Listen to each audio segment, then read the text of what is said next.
अस्सलामुअलैकुम, welcome to my YouTube channel concept corner. आज की वीडियो में हम क्लास 8 का यूनिट नंबर 1 डिस्कस करेंगे जिसका नाम है इमर्जिंग टेक्नोलॉजीज। तो चलिए स्टार्ट करते हैं आज का लेक्चर। इस यूनिट का जो सबसे पहला हमारा टॉपिक है वो है emerging technology. New technology is referred as emerging technology. New technology को आप इमर्जिंग टेक्नोलॉजी कहते हैं। It is advancement in existent technology. जो प्रेजेंट टेक्नोलॉजी चल रही होती है ये उसमें एडवांसमेंट होती है, उसका एडवांस वर्जन होता है। Emerging technologies are under development technologies. जो एमर्जिंग टेक्नोलॉजी होती है वो अंडर डेवलपमेंट होती है, मतलब उसके ऊपर काम हो रहा होता है। That replace the current technology in the future. और जब वो काम हो जाता है तो जो एग्जिस्टिंग टेक्नोलॉजी या प्रेजेंट टेक्नोलॉजी होती है, एमर्जिंग टेक्नोलॉजी उसको रिप्लेस कर देती है। We will use them in every field of life including education, information technology, medical, transportation, communication and many more। तो इस इमर्जिंग टेक्नोलॉजीज को आप अपने ज़िंदगी के हर शोबे में, हर फील्ड के अंदर इस्तेमाल करते हैं, यूज़ करते हैं। जैसे कि एजुकेशन में आप टेक्नोलॉजी इस्तेमाल करते हैं, मल्टीमीडिया, सोशल मीडिया। उसके बाद ट्रांसपोर्ट के अंदर, मेडिकल फील्ड और कम्युनिकेशन के अंदर हमारे पास जो है वो टेक्नोलॉजीज यूज होती हैं। नेक्स्ट हमारे पास है examples of emerging technology. You will see the emerging technologies in action in every field of life. Some of these technologies are discussed below। जैसे कि आप अपनी ज़िंदगी के हर शोबों में इमर्जिंग टेक्नोलॉजीज को काम करते हुए देखेंगे, तो उसकी कुछ एग्जाम्पल जो हैं आपके सामने डिस्कस करूंगा मैं। तो सबसे पहले हमारे पास जो इमर्जिंग टेक्नोलॉजीज की एग्जाम्पल है वो है robotics.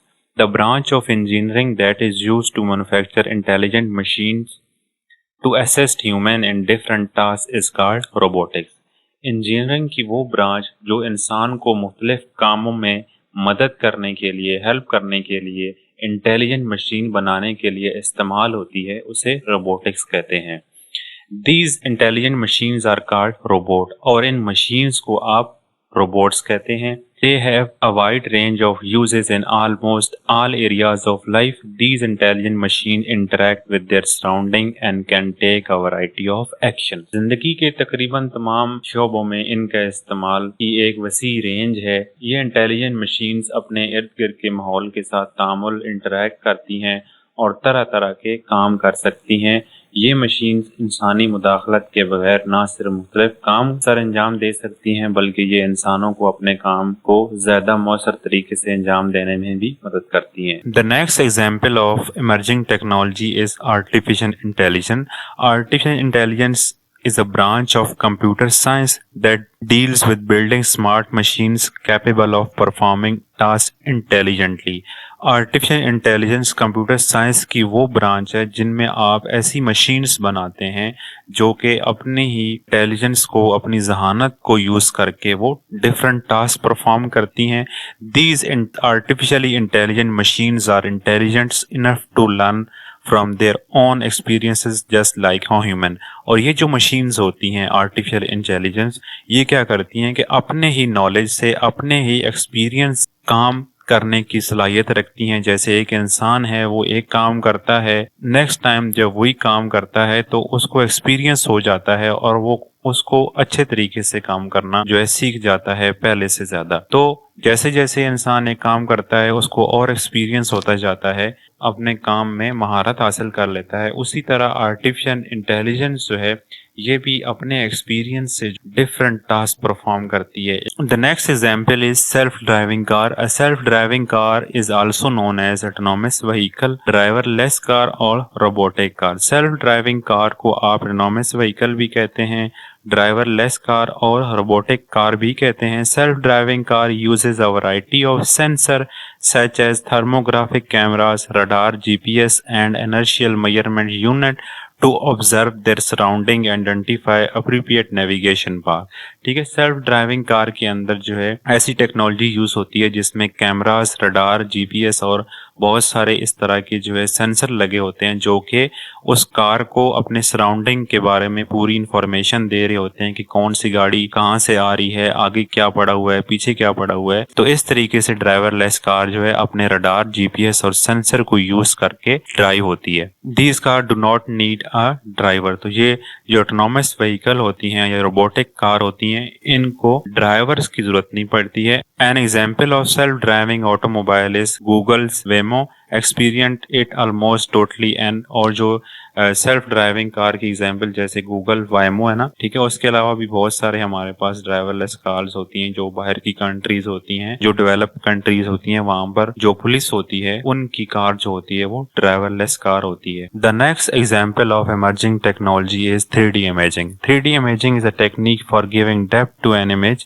Simple images are created on a 2D plane with the height and width, whereas 3D imaging gives the third dimension of depth to the images also. ठीक है, तो 3D images क्या होती है? 3D imaging टेक्नोलॉजी को हम जो simple pictures होती हैं उनके ऊपर यूज करके हम 3D इमेज के अंदर कन्वर्ट कर देते हैं। जो एक ऑप्टिकल इल्यूजन पैदा हो जाती है, उसकी क्रिएट हो जाती है, ताकि उसका डेप्थ भी आपको नजर आ सके और वो आपको 3D इमेज जो है एक बनी हुई नजर आ जाती है। Some of its application include computed tomography, CT, 3D laser scanning, magnetic resonance imaging, MRI and 3D movies. तो इसकी जो एग्जांपल्स हैं, एप्लीकेशंस हैं कि जहाँ जहाँ पे 3D इमेजिंग जो है वो यूज़ होती है, उनमें जो CT स्कैन होता है, उसके बाद MRI होती है, और 3D मूवीज़ के अंदर वो हम 3D इमेजिंग यूज़ करते हैं और सिंपल इमेजेस को हम 3D में कन्वर्ट कर देते हैं।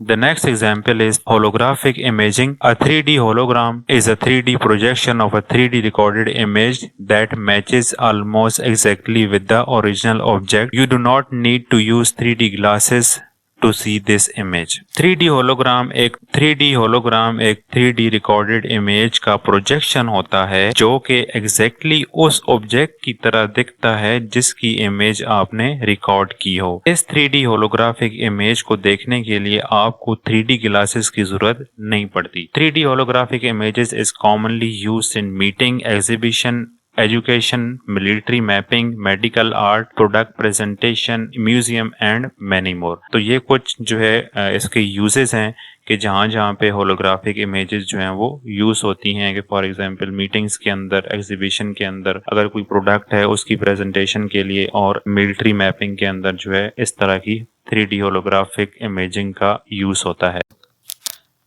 The next example of emerging technology is virtual reality. The use of computer technology to create a virtual environment that can be viewed through virtual reality headset is known as virtual reality. Computer की technology को use करके आप एक ऐसा virtual environment बना लेते हैं, create कर लेते हैं, जिसको आप वर्चुअल रियलिटी हेडसेट के थ्रू देखते हैं, उसको आप virtual reality कहते हैं। It is computer generated imitation of real world where people can interact in apparently real और physical way। ये कंप्यूटर जनरेटेड जो है दुनिया की एक इमिटेशन होती है कि जहाँ पर लोग बैठ के आपस में बातचीत कर सकते हैं या कम्युनिकेट कर सकते हैं। The user can interact and explore the virtual environment, और जो इसके यूज़र्स होते हैं, जो लोग होते हैं, इसको एक्सप्लोर करते हैं या इसके अंदर जितने भी ऑप्शंस होते हैं उनको देखते हैं। Reality experience by the user through their senses, और इसको इंसान अपनी आंखों से देख सकता है। This virtual reality is produced by VR headset, और इसको देखने के लिए आपको एक VR हेडसेट की जरूरत पड़ती है। It is mostly use for training, entertainment, in auto industry, education, health care, architecture, training, tourism. और जहाँ जहाँ पे ये वर्चुअल रियलिटी यूज़ होती है उनमें जैसे ट्रेनिंग हो गई किसी भी चीज़ की, उसके बाद एंटरटेनमेंट हो गई, या हम ऑटो इंडस्ट्रीज़ की एप्लीकेशन उनके अंदर इस्तेमाल करते हैं, एजुकेशन में भी इस्तेमाल होता है इसका, हेल्थ केयर में इसका इस्तेमाल होता है, और भी बहुत सारे जो है एप्लीकेशंस हैं जहाँ पर वर्चुअल रियलिटी का यूज़ होता है। The next example is augmented reality (AR). Unlike virtual reality, augmented reality manages to merge digital and three-dimensional components with an individual perception of the real world. It aims to change the perception by utilizing video, infographic, photos, sounds and other features. Augmented reality जैसे virtual reality है, उस पे जो है आप virtual environment create करते हैं, लेकिन augmented reality 3D image, 3D dimensional को आपस में कंबाइन करके जितनी भी इसकी रियल वर्ल्ड एप्लीकेशंस हैं उनको आप with the help of augmented reality perception करते हैं इसकी। जैसे इन्फोग्राफिक्स हो गई, जैसे आपके पास फोटोज हो गए, साउंड हो गए, इनको मिला के एक ऐसी ऑगमेंटेड रियलिटी बनाई जाती है जिसको आप रियल में देख सकते हैं, सुन सकते हैं या उसको टच भी कर सकते हैं। Augmented reality is now used in various industries including gaming, medical field, training, public safety, education and other type of entertainment. तो ऑगमेंटेड रियलिटी के यूजेस हैं वो इंडस्ट्रीज के अंदर हो गई, गेमिंग के अंदर जो यूज करते हैं इसके कैरेक्टर, और मेडिकल फील्ड की ट्रेनिंग के लिए ऑगमेंटेड रियलिटी यूज होती है। तो इसके अलावा और भी इसके बहुत सारे यूजेस हैं। Next example is distributed application. Distributed applications are those that operate simultaneously on several different computer.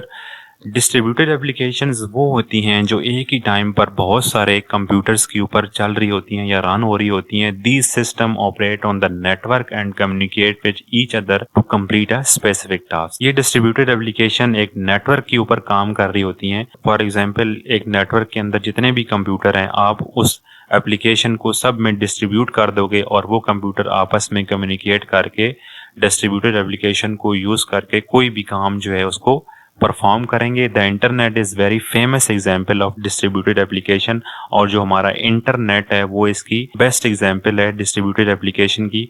The sharing of information Among Us numerous different computer system located on various location is made possible by the internet. इसका मतलब है कि आप internet को use करके कहीं पर भी जो कंप्यूटर पड़ा हुआ है उसकी इंफॉर्मेशन आप जो है आपस में शेयर कर सकते हैं, वहां से डाउनलोड कर सकते हैं या अपलोड कर सकते हैं। The next topic of the chapter is blockchain. Blockchain is a method of storing data in the blocks. Blockchain एक डेटा को स्टोर करने का मेथड है that make it difficult or even possible to change the data or hack it. जब आप data को blockchain में store कर देते हैं तो उसको हैक करना या मॉडिफाई करना या डिलीट करना बहुत मुश्किल हो जाता है, क्योंकि block create a chain because each one has information about the block before it. क्योंकि जैसी अगर आप उस डेटा को चेंज करना चाहेंगे तो उसकी इंफॉर्मेशन जो है उससे अगले वाले ब्लॉक के अंदर आपको मिलेगी और उसकी इंफॉर्मेशन उसके अगले वाले ब्लॉक में मिलेगी आपको। तो इसको चेंज करना या हैक करना ये बहुत मुश्किल हो जाता है, क्योंकि उस डेटा की जो कंप्लीट इंफॉर्मेशन है वो एक ब्लॉक चेन के अंदर है जो कि हैक नहीं हो सकती। किसी भी किस्म की उसके अंदर मॉडिफिकेशन आप नहीं कर सकते। Blockchain technology is used to innovate games, secure health care data, provide transparency. Blockchain जो हम यूज करते हैं वो गेम्स को बनाने के लिए यूज करते हैं। उसके बाद हेल्थ केयर का जो डेटा होता है या किसी भी किस्म का जो इम्पोर्टेंट डेटा होता है उसको यूज करने के लिए आप ब्लॉकचेन यूज करते हैं। For example business, financial services, market trend और डेटा ड्राइवन रिसर्च जो होती हैं, जो डेटा को यूज करके रिसर्च की जाती हैं। Blockchain technology is also the backbone of all the crypto currencies. तो क्रिप्टो करेंसीज की जो बैकबोन है वो ब्लॉकचेन है, क्योंकि इसका डेटा जो होता है क्रिप्टो करेंसीज का ये भी ब्लॉकचेन के अंदर स्टोर हुआ होता है। The next topic is machine learning. Machine learning is a branch of artificial intelligence that enable a system to learn and improve itself from its experience without any user interface. Machine learning artificial intelligence की branch है जो कि एक system को इस काबिल बनाती है कि वो खुद से लर्न करे और अपने एक्सपीरियंस से वो कोई भी काम करे विदाउट किसी ह्यूमन या यूजर इंटरफेरेंस के। Machine learning deals with the development of computer program that can access data, training data and use it to learn from the cell. Machine learning computer के प्रोग्राम के development के लिए भी use की जाती है ताकि उस डेटा को यूज करके मशीन को लर्न कराया जा सके या मशीन को सिखाया जा सके कोई भी काम करने के लिए। A real world example of machine learning can be image recognition. Machine learning को आप इमेज की शनाख्त के लिए जो है आप इस्तेमाल कर सकते हैं। It can be use to identificate if an X-ray is cancerous और नॉट। आप मशीन लर्निंग को एक एक्सरे दिखाकर उस एक्सरे से चेक कर सकते हैं कि इस एक्सरे के अंदर कैंसर है कि नहीं। उसके बाद give a name to a face in a photo, आप एक पिक्चर दिखा के मशीन को उसका नेम जो है डिटेक्ट करवा सकते हैं, हैंड राइटिंग डिटेक्ट करवा सकते हैं। और इसके अलावा जो और एप्लीकेशन है जैसे डेटा को एनालाइज करना, social media services, email filtering, online customer support और सर्च इंजन, और इसके अलावा जो ऑनलाइन फ्रॉड होते हैं उनकी डिटेक्शन के लिए भी आप मशीन लर्निंग का यूज कर सकते हैं। उसके बाद हमारे पास जो हमारा नेक्स्ट टॉपिक है वो है 5G। 5G की जो एब्रीविएशन है वो है 5th generation of cellular technology. अंदाजे के मुताबिक इसका जो डेटा ट्रांसफ़र रेट होता है वो 20 GBs पर सेकंड होता है और in comparison to earlier generation it is much faster, more flexible and has less data transfer delays. ठीक है, एज कम्पेयर टू इससे पहले जितनी भी जनरेशन आ चुकी है हमारे पास सेलुलर टेक्नोलॉजी की, 5G जो टेक्नोलॉजी है इसमें जो डेटा के डिले होता है वो बहुत कम होता है और इसके बाद इसका जो है डेटा ट्रांसफर भी एज कम्पेयर टू अर्लियर जो टेक्नोलॉजीज हैं उनसे बहुत ज्यादा है। Although 5G is already available in specific areas of some countries, बहुत सारी कंट्रीज के अंदर जो है वो 5G यूज हो रहा है, लेकिन आइंदा सालों के अंदर जो है वो हमारे पास भी 5G है ये यूज होता हुआ नजर आएगा। The application of 5G technology include autonomous vehicle जो कि रोबोटिक्स कार होती है, उसके बाद वीडियो गेम्स में, स्मार्ट फार्मिंग, मेडिकल फील्ड्स में, उसके बाद जो है ऑपरेशंस के अंदर, डिफेंस के अंदर और इंडस्ट्रीज के अंदर आप 5G टेक्नोलॉजी को यूज करते हैं। The next topic is computer assisted translation CAD, using software programs to translate written and spoken text from one language to another language is known as computer assisted translation। Computer program या वो software जो कि एक language को दूसरी language में convert करते हैं या ट्रांसलेट करते हैं उन्हें आप कंप्यूटर असिस्टेड ट्रांसलेशन सॉफ्टवेयर कहते हैं। The translation that is conducted using a software program enable a human translator to work more quickly and precisely। जैसे कि फॉर एग्जांपल अगर एक जगह पर आप एक इंसान बिठा दें जो कि एक लैंग्वेज को ट्रांसलेट करता है और उसके मुकाबले में एक कंप्यूटर असिस्टेड ट्रांसलेशन का सॉफ्टवेयर या प्रोग्राम रख दें, तो जो कंप्यूटर असिस्टेड ट्रांसलेशन होगी वो एज कम्पेयर टू ह्यूमन बहुत तेज वर्क करेगी और उसकी जो है एरर्स वगैरह भी उसमें कम होंगे। It is called CAT for short, इसको आप कैट भी कहते हैं। It speed up lengthy translation, reduces error, is affordable and is widely used. इसके फायदे क्या हैं कि आप जो है लेंथी ट्रांसलेशन को कुछ ही सेकंड के अंदर ट्रांसलेट कर सकते हैं, उसके बाद विदाउट एनी एरर्स, इसमें एरर बहुत कम आते हैं। Language service provider, LSPs, translation and localization companies, independent translator, multilingual workers etcetera frequently use computer. और बहुत सारी ऑर्गेनाइजेशन हो गई हैं जिनमें लोकलाइजेशन कंपनीज हो गई, ट्रांसलेटर हो गए, ये सारे जो है कंप्यूटर असिस्टेंट ट्रांसलेशन को यूज करते हैं। इसकी एक एग्जांपल है जो गूगल ट्रांसलेटर होता है हमारा, वो भी एक कंप्यूटर असिस्टेंट ट्रांसलेशन होती है। आज के लेक्चर में हमने इमर्जिंग टेक्नोलॉजीज को डिस्कस किया, उसकी एग्जांपल्स को डिस्कस किया। तो इसी के साथ ही आज का हमारा लेक्चर खत्म होता है। अगर आप लोगों ने मेरे चैनल को अभी तक सब्सक्राइब नहीं किया तो सब्सक्राइब करके बेल आइकन को प्रेस कर दें ताकि आने वाली नई वीडियोस का आपको नोटिफिकेशन आ जाए। इसी के साथ ही आज का हमारा लेक्चर खत्म होता है। मिलते हैं नेक्स्ट वीडियो में, तब तक के लिए अपना ख्याल रखिएगा। अल्लाह हाफिज।